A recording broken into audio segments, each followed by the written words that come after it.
تخيل معايا تعمل كليب موسيقي كامل من غير ما تفتح كاميرا، من غير ما تستأجر استوديو، ومن غير ما تدفع فلوس لممثلين أو معدات، كله بالذكاء الاصطناعي. النهاردة هوريك خطوة بخطوة إزاي قدرت أعمل كليب موسيقي كامل باستخدام أدوات ذكاء اصطناعي مجانية زي بيكا لابس، ليوناردو AI، أوبردوك، والنتيجة هتبهرك. أول خطوة كانت الصور والفيديو. دخلت على بيكا لابس وكتبت برومبت بسيط: شاب بيغني في مدينة مستقبلية مليانة أضواء نيون، والنتيجة مشاهد فيديو كأنها طالعة من فيلم خيال علمي. ولو عايز صور ثابتة بجودة عالية تقدر تستخدم ليوناردو AI اللي بيطلع صور رهيبة ينفع تتحول لفيديو بعد كده.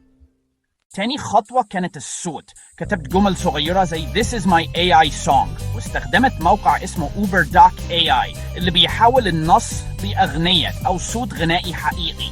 الميزة هنا إنك مش بس بتاخد صوت روبوت، لا، ده بيضيف لحن وتون كأنه مطرب واقف قدامك. بعد كده جمعت المشاهد من بيكا لابس والليوناردو AI وركبت عليها الصوت اللي عملته من أوبردوك باستخدام برنامج كاب كات، وهو برنامج مجاني وسهل جدا على الموبايل أو الكمبيوتر. وفي أقل من نص ساعة كان عندي فيديو موسيقي كامل معمولة بالكامل بالذكاء الاصطناعي. الموضوع مش مجرد تجربة، دي ثورة في صناعة المحتوى.